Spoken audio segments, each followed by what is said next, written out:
Hello.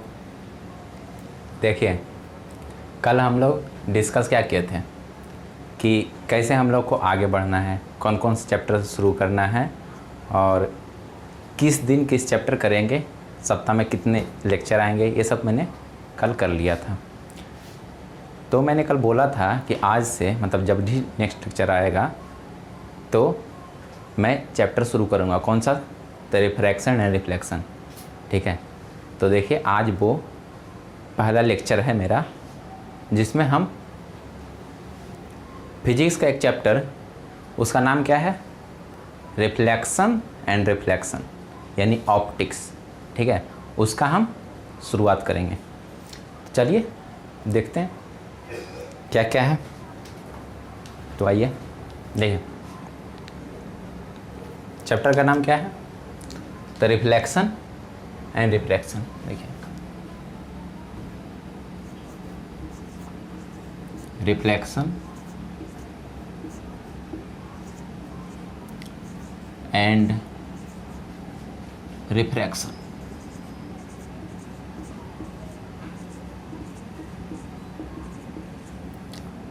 इसमें हम लोग को लाइट कैसे बिहेव करता है, इसमें हम लोग को लाइट कैसे बिहेव करता है उसको हमको पढ़ना होता है कि लाइट किस तरह बिहेव करता है। तो हम लोग को लाइट का ज्योमेट्री देखना होता है। ठीक है, इसको हम जब हम 11th में इसको पढ़ेंगे तो इसको बोलते हैं ऑप्टिक्स। यहाँ भी ऑप्टिक्स बोल सकते हैं क्योंकि लाइट के ज्योमेट्री पढ़ने के लिए जो यूज किया जाता है उसको हम ऑप्टिक्स कहते हैं। ठीक है, तो देखिए लाइट क्या है, लाइट चलता कैसे है। ठीक है, लाइट कहाँ कहाँ चल सकता है। ठीक है, तो ये हम लोग देखते हैं। तो लाइट एक वेव है। ठीक है, और वो कौन कौन मीडियम में चलता है तो ये जानेंगे। तो हम जानते हैं कि लाइट कौन सा ट्रांसपेरेंट मीडियम में चलेगा। ठीक है, जैसे देखते हैं कि ग्लास देखते हैं या फिर कोई प्लास्टिक देखते हैं, ये सब मीडियम में लाइट चलते हैं। ठीक है, पर देखते हैं कोई ईंट है, कोई पत्थर है, तो उससे लाइट आर पार नहीं करते हैं। ठीक है, वही फिर देखिए कोई यूआईल है तो उससे पूरी तरह से तो नहीं रुकते हैं लेकिन कुछ हद तक रुक जाते हैं लाइट। ठीक है, तो हम लोग को मीडियम पढ़ना है कि कौन कौन मीडियम में लाइट मतलब आराम से चलेगा, कौन कौन मीडियम में नहीं चलेगा और कौन कौन मीडियम में उसमें थोड़ा चलेगा। ठीक है, मतलब कुछ हद तक लाइट जाएगा और बाकी नहीं जा पाएगा। ठीक है, तो उस आधार पर मीडियम कितना होता है? 3 होता है। ठीक है, 3 मीडियम होते हैं। पहला कौन? तो पहला होते हैं ट्रांसपेरेंट मीडियम, दूसरा होते हैं ओपिक मीडियम और तीसरा कुछ होते हैं ट्रांसलूसेंट मीडियम। ठीक है, तो देखिए कितना तरह का मीडियम होता है? तो 3 तरह के मीडियम होता है। ठीक है, जहाँ लाइट ट्रेवल करता है। 3 मीडियम आर प्रेजेंट। कौन कौन सा मीडियम है? तो पहला ट्रांसपेरेंट मीडियम। ठीक है, तो देखिए पहला ये हो गया।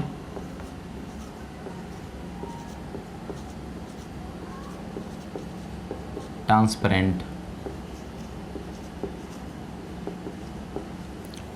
मीडियम पहला कौन है? Transparent medium. दूसरा कौन है? तो ठीक है, दूसरा ओपिक्यू। और तीसरा कौन है? तो तीसरा है ट्रांसलूसेंट मीडियम। ठीक है,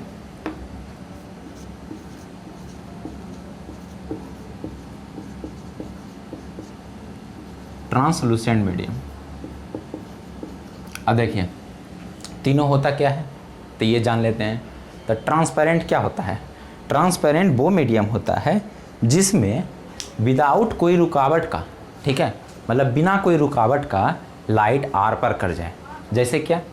तो जैसे कांच लेते हैं, ग्लास, ठीक है, कोई ऐसा फाइबर लेते हैं जैसे विंडो का रहता है, जो विंडो का होता है, जो कांच होता है वो फाइबर जैसा होता है, लेकिन उसमें क्या होता है कि लाइट रुकता है, नहीं रुकता है, बल्कि रूम में आ जाता है। तो किसका एग्जाम्पल हो जाएगा?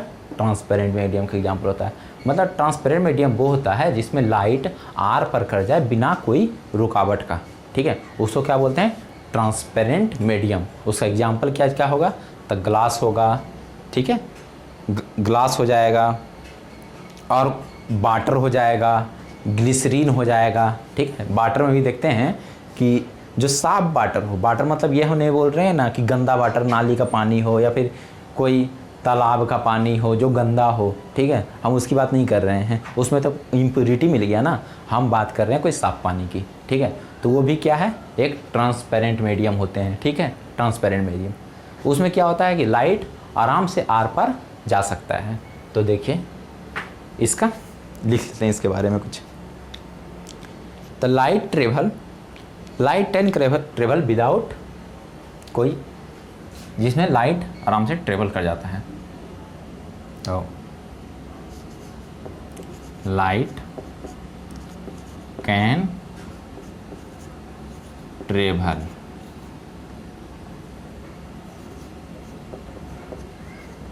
Without restriction. इसको क्या बोलते हैं? तो ट्रांसपेरेंट मीडियम कहते हैं। एग्जाम्पल कुछ हो जाएगा, तब वाटर हो जाएगा, ग्लिसरीन हो जाएगा, ग्लास हो जाएगा, ठीक है। देखिए एग्जाम्पल लिख देते हैं। एग्जाम्पल वाटर, ग्लिसरीन, कोई ऐसा प्लास्टिक है, फिर ग्लास हो गया, ये सब क्या है? ये सब ट्रांसपेरेंट मीडियम है, ठीक है। अब ग्लास में ये सब नहीं बोल दीजिए कि ब्लैक ग्लास, तो उसमें तो कोटिंग किया हो रहता है। ग्लास मतलब होता है ट्रांसपेरेंट ग्लास की बात कर रहे हैं, ठीक है। तो इससे क्या होता है कि लाइट जो है बिना कोई रुकावट को पास कर जाए, उसको बोलते हैं ट्रांसपेरेंट मीडियम। अब देखिए ये ओपेक्यू किसको कहते हैं? तो ओपेक्यू कहते हैं जैसे वुड हो गया, लकड़ी हो गया, ईंट हो गया, पत्थर हो गया, रूम का दीवार हो गया, ये सब क्या है? तो ये सब ओपेक्यू है, ठीक है। इससे क्या होता है कि लाइट ट्रेवल ही नहीं करता है। रूम में लाइट कैसे आता है? रूम में कोई खिड़की ना हो, कोई दरवाज़ा ना हो, तो क्या उसमें लाइट रहेंगे? नहीं रहेंगे, ठीक है। क्यों नहीं रहेंगे? क्योंकि ये जो पत्थर हैं, ठीक है, रूम कैसे बनता है? ईंट से बनता है, ब्रिक्स से बनता है, ठीक है। तो ये जो पत्थर होते हैं इसके आर पार लाइट कभी पास नहीं कर पाता है, ठीक है। तो उसको क्या बोलते हैं? ओपेक्यू, ठीक है। यानी इसमें लाइट ट्रेवल नहीं करेगा, ओके। तो यानी इसमें होगा a medium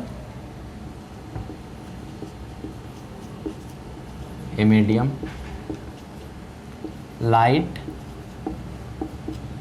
can not travel, ठीक है। A medium light can not travel, ठीक है। ऐसा मीडियम जिसमें लाइट ट्रेवल नहीं कर सकता, तो उसको क्या बोलते हैं? ओपेक्यू। इसका एग्जाम्पल क्या क्या है? तो इसका एग्जाम्पल हो जाएगा वुड, ब्रिक्स, ठीक है, लकड़ी हो गया, ईंट हो गया, कोई पत्थर ले लेते हैं, तो ये सब क्या होता है? इसमें लाइट ट्रेवल नहीं करता है। कोई मेटल ले लेते हैं, ठीक है, जैसे लोहा का शील्ड है, इस समय लाइट क्या होगा? ट्रेवल नहीं करेगा, ठीक है। अब देखिए ट्रांसलूसेंट मीडियम किसको कहते हैं? तो मतलब ऐसा मीडियम जिसमें लाइट ट्रेवल तो करे, पर ऐसा मीडियम जिसमें लाइट ट्रेवल तो करे लेकिन वो पूर्णतः रूप से, मतलब जैसे ट्रांसपेरेंट में जैसे ट्रेवल कर रहा था उस तरह से ट्रेवल ना करे, बल्कि कुछ हद तक करे, ठीक है। मतलब थोड़ा बहुत गया, अंशतः जाना, ठीक है, मतलब पूरी तरह से नहीं पार कर जाना, ठीक है। यानी उस पूरी तरह से नहीं पार कर जाना मतलब क्या हुआ? यानी उसका इंटेंसिटी घट गया, ठीक है। जितना इंटेंसिटी से पार होना था वो नहीं पार हो जाएगा, ठीक है। तो यानी उसको बोलते हैं, वैसा मीडियम को बोलते हैं ट्रांसलूसेंट मीडियम। जैसे एग्जांपल, तो जैसे देखिए केरोसिन ऑयल देख लीजिए या फिर कोई भी चीज़ का ऑयल देख लीजिए, उसमें हल्का फुल्का लाइट जाता है लेकिन क्या होता है कि पूर्णतः रूप से पार नहीं कर पाएगा, यानी उसका मतलब क्या हुआ, उसका इंटेंसिटी घट गया। ठीक है, तो ऐसे मीडियम को क्या बोलते हैं, ट्रांसलूसेंट मीडियम। मतलब लाइट ट्रेवल, ठीक है, light can travel some distance, ठीक है, लाइट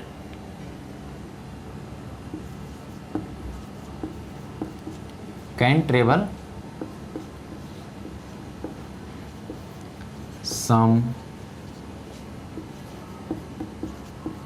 डिस्टेंस, ठीक है, light can travel some distance, उसको क्या बोलते हैं, ट्रांसलूसेंट मीडियम कहते हैं। ठीक है, यानी इसका क्या होता है, इंटेंसिटी इसमें लाइट का रिड्यूस कर जाता है, इंटेंसिटी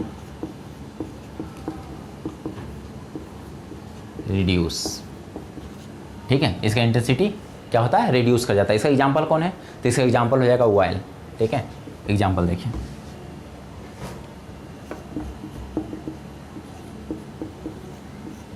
ऑयल। ठीक है, ये 3 तरह का मीडियम पढ़ लिए। ठीक है, कौन कौन मीडियम पढ़े, ट्रांसपेरेंट मीडियम, ओपेक और ट्रांसलूसेंट मीडियम। ट्रांसपेरेंट मीडियम में क्या बोले कि वैसा मीडियम जिसमें लाइट ट्रेवल करे विदाउट कोई डेविएशन से। ठीक है, मतलब पूर्णतः रूप से लगभग ट्रेवल कर जाए। क्या बोल रहा है, light can travel without restriction, मतलब उसमें कोई रिस्ट्रिक्शन ना हो, उसको बोलते हैं ट्रांसपेरेंट मीडियम। जैसे हो गया वाटर, ग्लिसरीन, प्लास्टिक, ग्लास। ठीक है, इस समय क्या होता है कि लाइट ट्रेवल आराम से कर जाता है विदाउट कोई रिस्ट्रिक्शन से। ठीक है, अब देखिए ओपेक, मतलब ऐसा मीडियम जिसमें लाइट ट्रेवल ही ना करे। ठीक है, जैसे ईंट, ठीक है, लकड़ी, इस समय क्या होता है कि लाइट ट्रेवल नहीं करता है, उसको बोलते हैं ओपेक। और ट्रांसलूसेंट किसको कहते हैं कि लाइट ट्रेवल तो करे, ये नहीं बोल रहे कि लाइट को पूर्णतः रोक दे। ठीक है, लाइट ट्रेवल तो करे बट उसका इंटेंसिटी क्या हो, रिड्यूस कर जाए। ठीक है, यानी उसका इंटेंसिटी क्या हो जाएगा, रिड्यूस कर जाएगा। जैसे कि एग्जांपल क्या है, ऑयल। ठीक है, अब देखिए, अब चैप्टर का शुरुआत करेंगे कि रिफ्लेक्शन होता क्या है। ठीक है, अब यहाँ से चैप्टर का शुरुआत हो जाएगा कि रिफ्लेक्शन क्या होता है। तो देखिए रिफ्लेक्शन क्या होता है, हेडिंग दे देते हैं, रिफ्लेक्शन।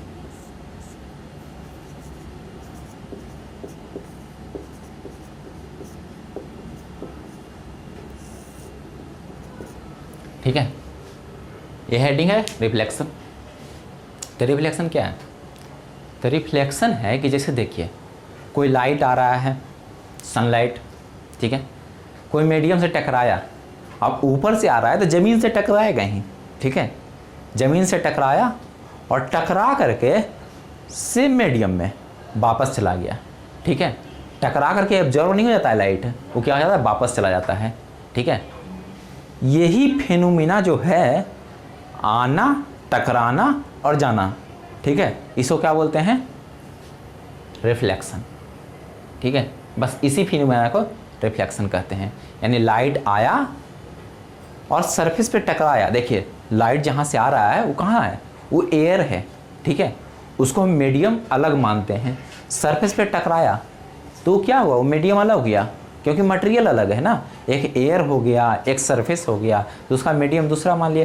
यानी आया और दूसरे मीडियम से टकराया और फिर से उसी मीडियम में चला गया, मतलब जिस मीडियम से आया था उसी मीडियम में चला गया, उसको क्या बोलते हैं, रिफ्लेक्शन कहते हैं। ठीक है, तो देखिए एक छोटा सा डिफिनीशन लिख लेते हैं, यानी व्हेन लाइट रे strike the boundary of surface, when light रे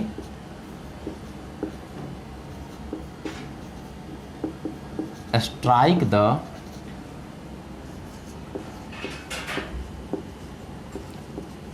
boundary of surface, मतलब जब लाइट स्ट्राइक करता है बाउंड्री, मतलब सरफेस के बाउंड्री पर, और क्या होता है कि a part of light bounce back and a part of light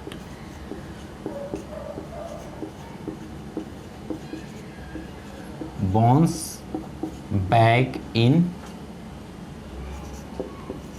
same medium। ठीक है, इस फिनोमिना को क्या कहते हैं? रिफ्लेक्शन। दिस फिनोमिना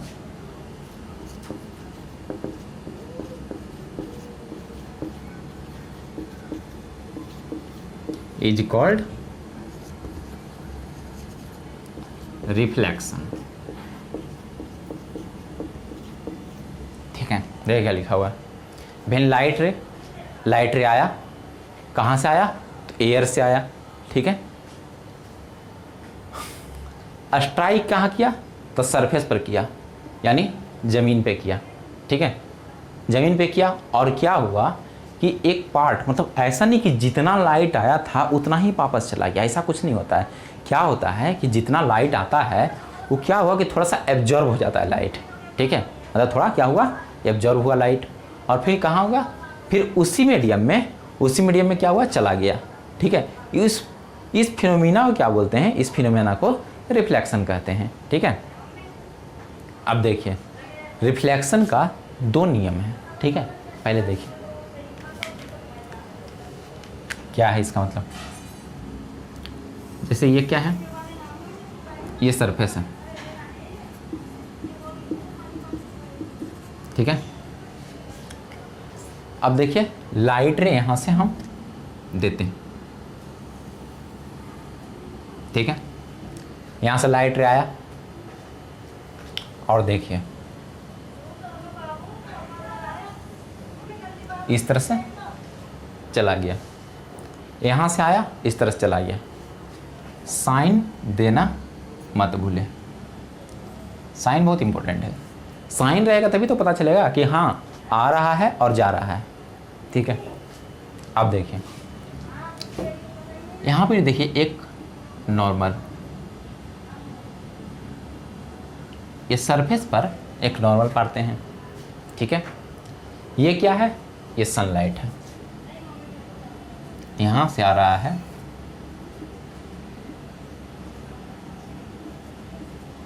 यहाँ सन है, यहाँ से क्या हुआ, ये लाइट आया। ठीक है, जो आने वाला लाइट होता है उसको क्या बोलते हैं? उसको बोलते हैं इंसिडेंट रे। ठीक है, मतलब जो लाइट आ रहा है, सरफेस पर टकरा रहा है, उसको बोलते हैं इंसिडेंट रे। यानी इसको क्या बोलेंगे? इसको बोलेंगे इंसिडेंट रे। अब देखिए जो टकरा करके वापस चला गया उसको क्या बोलते हैं? Reflected ray. ठीक है, देखिए ये आया और टकरा करके सेम मीडियम में वापस चला गया, इसको बोलेंगे रिफ्लेक्टेड रे। ठीक है, यही है रिफ्रैक्शन। आया सरफेस पर, देखिए टकराया और वापस चला गया। ठीक है, अब देखिए इस रिफ्रैक्शन का दो नियम है, लॉ ऑफ रिफ्रैक्शन। ठीक है, तो देखिए दोनों नियम क्या है।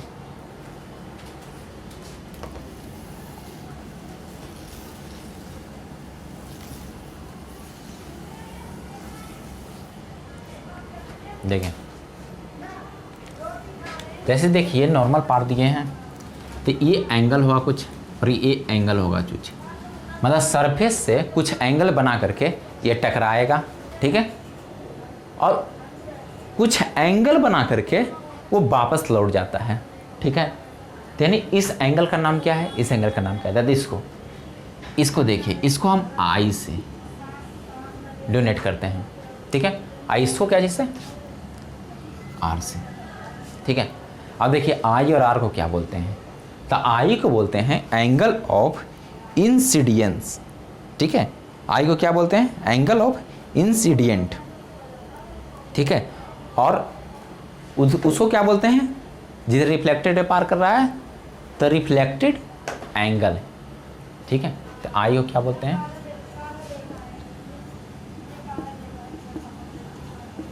Angle of incident. आर को क्या बोलते हैं?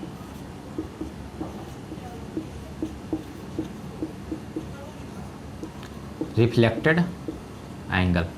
तो देखिए आई क्या हुआ, एंगल ऑफ इंसिडेंट, मतलब जो लाइट आया वो नॉर्मल के साथ है कितना एंगल बनाया वो है आई, और जो रिफ्लेक्टेड रे है वो नॉर्मल के साथ कितना एंगल बनाया वो क्या है, रिफ्लेक्टेड एंगल। ठीक है, इसको आर से, रिफ्लेक्टेड एंगल को आर से सूचित करते हैं, ठीक है, डोनेट करते हैं, और आई इंसिडेंट एंगल को आई से। ठीक है, अब देखिए इसका दो गो रूल नियम है वो देखते हैं। तो पहला नियम क्या है, तो पहला नियम है कि जितना एंगल ऑफ इंसिडेंट रहेगा उतना ही रहेगा रिफ्लेक्टेड एंगल।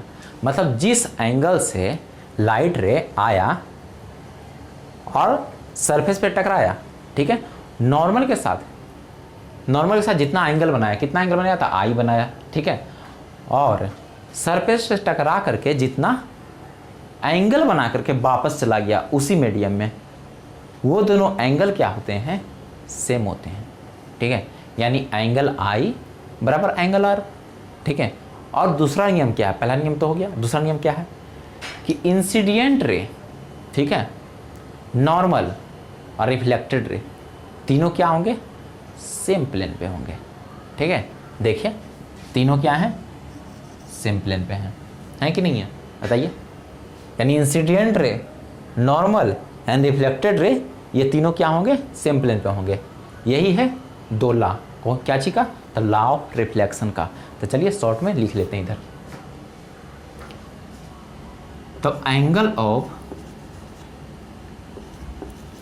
इंसिडेंस बराबर angle of reflection,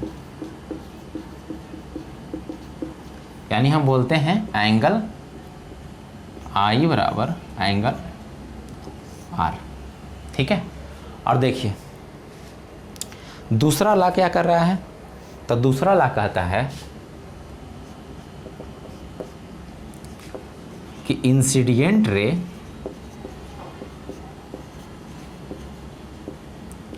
reflected ray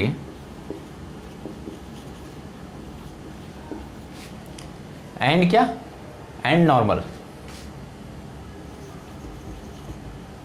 and normal are the same plane, are the same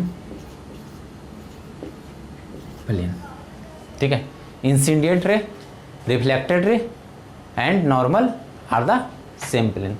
okay, यही दोनों लॉ था, लॉ ऑफ रिफ्लेक्शन का। ठीक है, अब देखिए अब आगे हम लोग को पढ़ना है प्लेन मिरर। ठीक है, इसको समझ आ गया ना, रिफ्लेक्शन किसको कहते हैं, चलिए एक मरतबा और बताते हैं। रिफ्लेक्शन कहते हैं कि जब सनलाइट आता है और सरफेस से टकराता है और क्या कहता है, चला जाता है वापस। ठीक है, मतलब एयर से आया, सरफेस पे टकराया और फिर से एयर में चला गया। ठीक है, उसको, इस फिनोमिना को क्या कहते हैं, रिफ्रैक्शन। ठीक है, अब देखिए जो आता है, जो आ रहा है सनलाइट, उसको क्या बोलते हैं, इंसिडेंट रे। टकरा के वापस चला जा रहा है उसको बोलते हैं रिफ्लेक्टेड रे। ठीक है, तो ये देखिए ये जो सरफेस है, तो इस पर क्या है, ये नॉर्मल पार दिए हैं। ठीक है, अब देखिए इंसिडेंट रे और नॉर्मल के बीच कौन सा एंगल आता है, तो आई एंगल आता है। ठीक है, और इस आई को क्या बोलते हैं, तो एंगल ऑफ इंसिडेंट कहते हैं। ठीक है, और देखिए टकरा करके वापस चला गया, यानी रिफ्लेक्टेड रे और नॉर्मल तो सेम रहेगा ना, नॉर्मल के साथ जो एंगल बना के आ रहा है तो उसको क्या बोलते हैं, रिफ्लेक्टेड एंगल। ठीक है, अब बोलिएगा आप लोग कि क्या इसी तरह हमेशा लाइट आता है, तो ऐसा कुछ नहीं है। देखिए लाइट दूसरे तरीके से भी आ सकता है।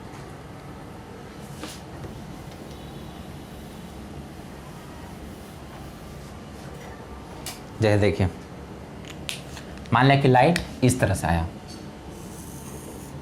ठीक है, सीधा आया, ठीक है, सीधा आ रहा है।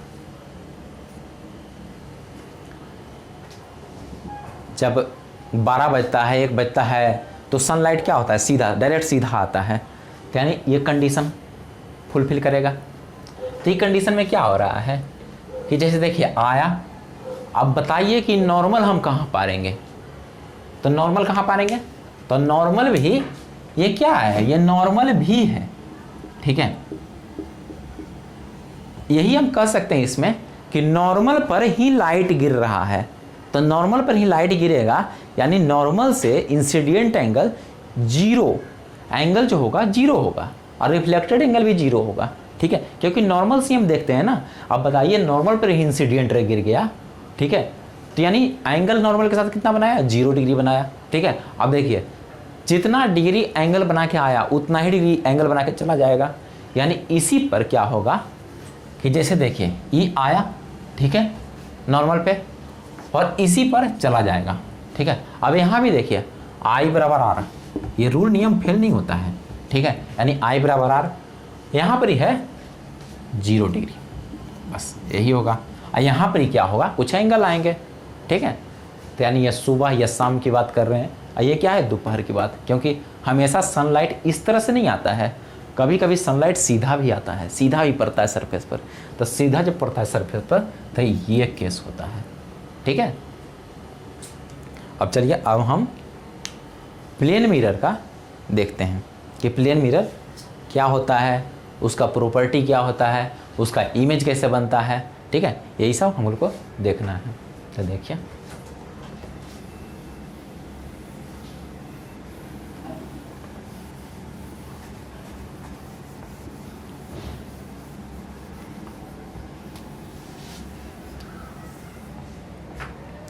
अब लिखते हैं प्लेन मिरर, ठीक है।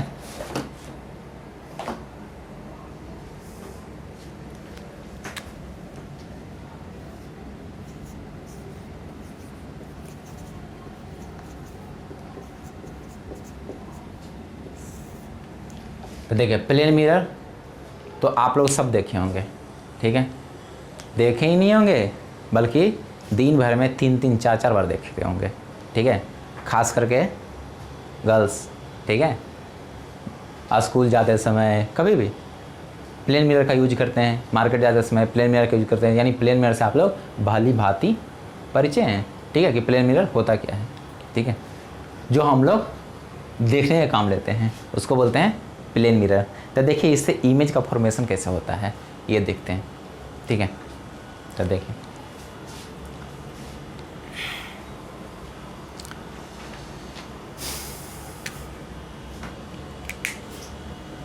जैसे देखिए ये है प्लेन मिरर,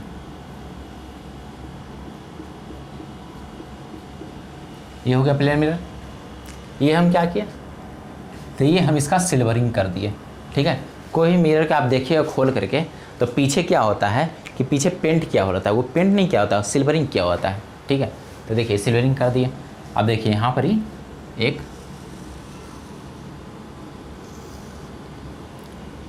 अब यहाँ पर कोई आदमी को रख देंगे, ठीक है, ये क्या है, ये ऑब्जेक्ट है, ठीक है। और ऑब्जेक्ट देखिए हम लोग क्या रहते हैं, हम लोग आईना के सामने होते हैं, मतलब प्लेन मिरर के सामने होते हैं, और जो इमेज बनता है ऐसा लगता है कि आईना के अंदर बना है, यानी आईना के अंदर बनेगा, ठीक है, यानी यहाँ पर ही इसका इमेज बन जाएगा, ठीक है। देखिए ठीक है, ये इमेज बनेगा प्लेन मिरर से, इसको क्या बोलेंगे,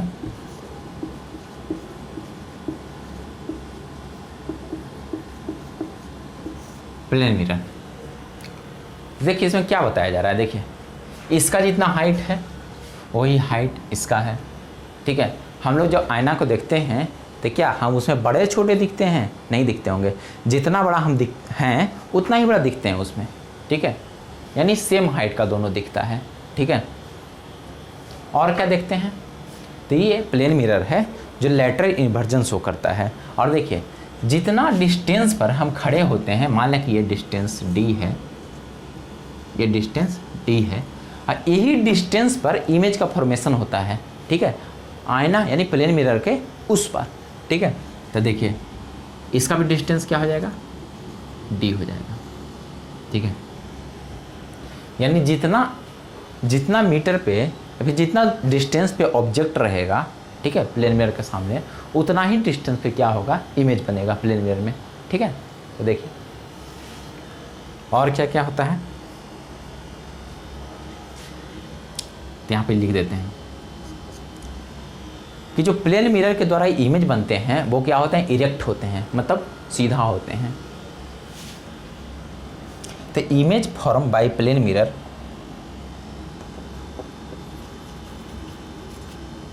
image formed by plane mirror is erect, ठीक है। यानी प्लेन मिरर के द्वारा इमेज जो फॉर्म होता है वो क्या होता है, इरेक्ट होता है। और क्या होता है, साइज ऑफ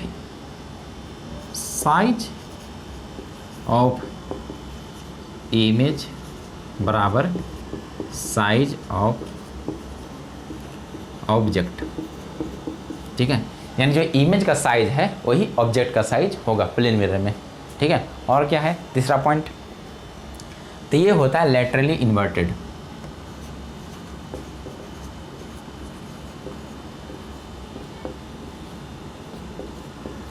लैटरली इन्वर्टेड ये आगे बताते हैं लिख करके। और क्या होता है, image will be behind the mirror, यानी जो इमेज है वो मिरर के पीछे बनता है, ठीक है। और जितना डिस्टेंस पर ऑब्जेक्ट रहता है उतना ही डिस्टेंस पर क्या बनता है, इमेज बनता है, ठीक है। अब देखिए लैटरल इन्वर्जन मतलब क्या होता है कि जैसे देखिए हम लोग को फील नहीं होता है कि हम लोग ये हाथ उठाते हैं तो ये हाथ उठते हैं। क्यों ऐसा हो रहा है, क्योंकि हम लोग सिमेट्रिकल एनिमल्स हैं, ठीक है। जैसे कि देखिए, जैसे आर को देखिए, यहाँ जैसे आप घर में करके देखिएगा, ठीक है। जैसे यहाँ पर आर लिख देंगे, ठीक है। अब आर को आप आईने में देखिएगा तो इसको इमेज इस तरह से नहीं बनेगा, ठीक है, इस तरह से नहीं बनेगा, ठीक है। बनेगा क्या, तो देखिए क्या बनेगा, ये बनेगा इस तरह से बन जाएगा। यही जो प्रॉपर्टी है इसको बोलते हैं लैटरल इन्वर्जन, ठीक है, जो प्लेन मिरर शो करता है। हम लोग को फील इसलिए नहीं होता है क्योंकि हम लोग सिमेट्रिकल एनिमल हैं, ठीक है। लेकिन जो एसिमेट्रिकल टाइप है, ठीक है, जिनको काटने के बाद दो बराबर भागों में नहीं बैठ सकते हैं, ठीक है, उसमें ये लैटरल इन्वर्जन पता चलता है, लेकिन हम लोग में नहीं पता चलता है, ठीक है। तो देखिए क्या बोल रहा है, image form by plane mirror is erect, यानी जो प्लेन मिरर के द्वारा इमेज जो फॉर्म होंगे वो क्या होंगे, इरेक्ट होंगे, ठीक है, मतलब सीधा होंगे। और क्या बोलते हैं, साइज ऑफ इमेज बराबर साइज ऑफ ऑब्जेक्ट, मतलब जितना हाइट का इमेज होंगे उतना ही हाइट का, सॉरी जितना हाइट का ऑब्जेक्ट होंगे उतना ही हाइट का क्या बनेंगे, इमेज बनेंगे, ठीक है। लैटरली इन्वर्टेड बता चुके हैं, ठीक है। Image will be behind the mirror, मतलब जो इमेज बन रहा है वो मिरर के पीछे बनेगा, ठीक है। जैसे देखिए यहाँ पर ये ऑब्जेक्ट है, ठीक है, इसको ऑब्जेक्ट लिखते हैं, या फिर आप हैं, ठीक है, ये ऑब्जेक्ट, ये आपका इमेज बना, ठीक है, ये ऑब्जेक्ट है, ये इमेज बना, ठीक है। यही प्रॉपर्टी है 4-5 जो प्लेन मिरर का प्रॉपर्टी है। अब देखिए इसका कुछ क्वेश्चन आता है, ठीक है, ये कहाँ का कितना, जैसे हम लोग सैलून में जाते हैं या फिर कोई पार्लर जाते हैं तो देखते हैं कि दोनों तरफ क्या होता है कि मिरर लगा हुआ होता है, तो बहुत सारे इमेज बन जाते हैं, ठीक है। तो देखिए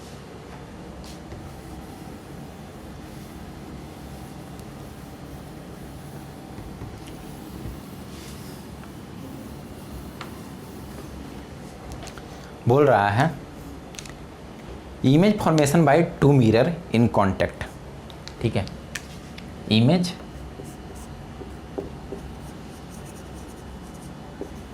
formation by two mirror in contact, मतलब दो प्लेन मिरर को यदि हम कांटेक्ट में रख देंगे यानी सटा के रख देंगे जैसे मन तैसे, कभी ऐसे कभी ऐसे कभी ऐसे कुछ भी, ठीक है। तो उसके में कितना इमेज बनेंगे, ठीक है, ये निकालना होता है। और ये क्वेश्चन आता है किस तरह में, तो ऑब्जेक्टिव टर्म में क्वेश्चन आएगा, ठीक है, नॉमिकल जैसा आएगा क्वेश्चन, ठीक है, कि जब दो प्लेन मिरर को हम कॉन्टेक्ट में रखते हैं तो कितना इमेज बनता है। तो देखिए कितना इमेज बनेगा। तो पहले इसका फॉर्मूला जो होता है वो देख लेते हैं। तो देखिए, ओके,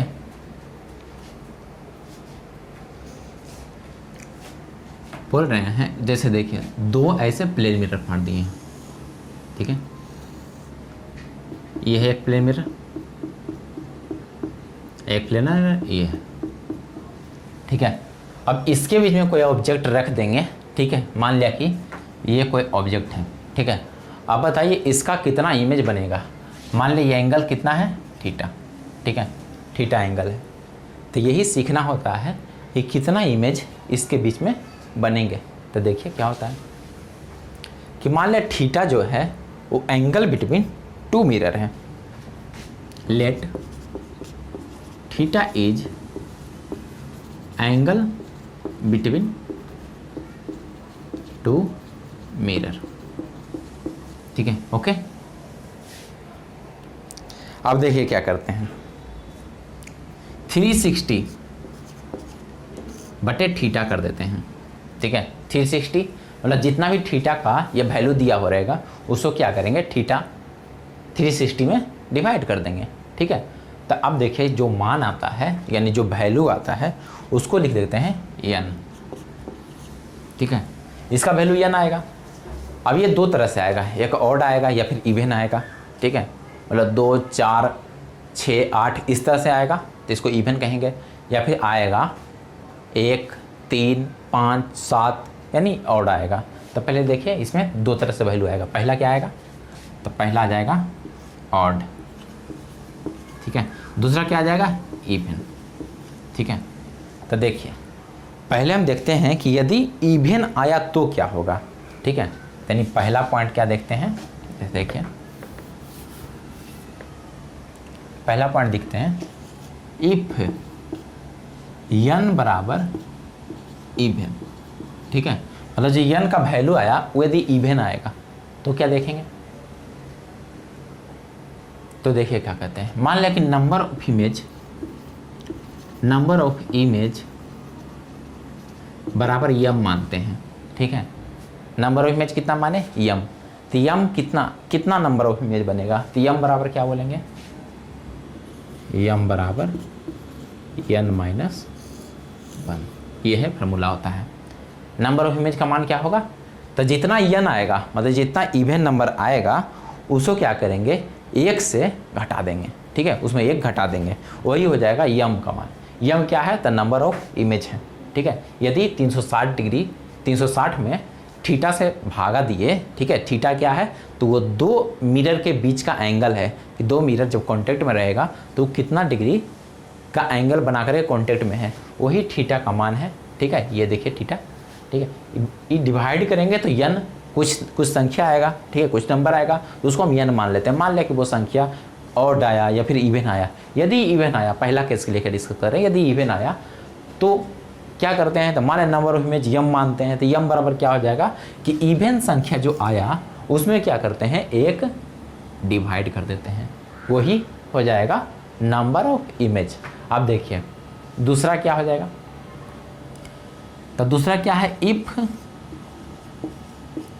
n बराबर ऑड, ठीक है, क्या हो जाएगा, इवन का तो देख लिए।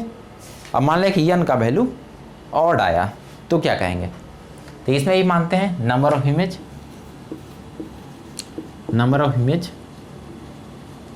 बराबर m, ठीक है। नंबर ऑफ इमेज m मान लिए, तो देखिए क्या है, मान लिया जाए कि जैसे देखिए यहां दिखाते हैं,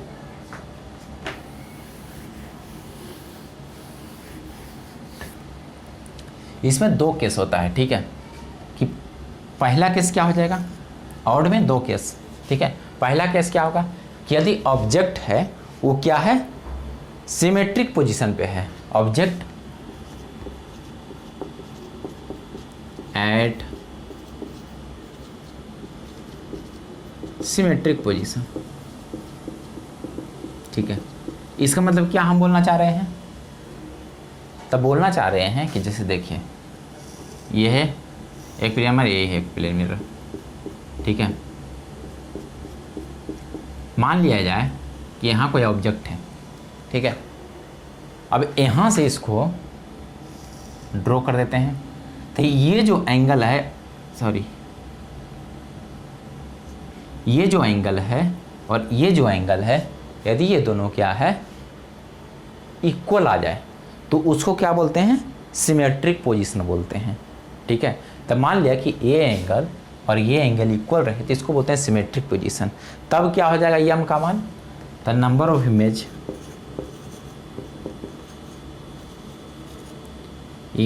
यम बराबर क्या हो जाएगा, तो n माइनस 1, ठीक है।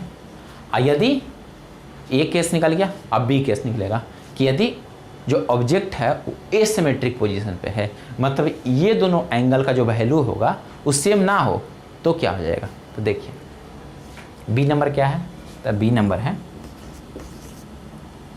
कि ऑब्जेक्ट एट एसिमेट्रिक पोजीशन, यानी इसका मतलब क्या हो गया, तो इसका मतलब हुआ कि जैसे देखिए इधर है, एक इधर है,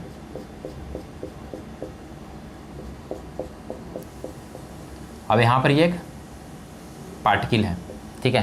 तो जैसे देखिए यहाँ पर ही मान लिया कि 10 डिग्री है और यहाँ पर ही 20 डिग्री है, ठीक है।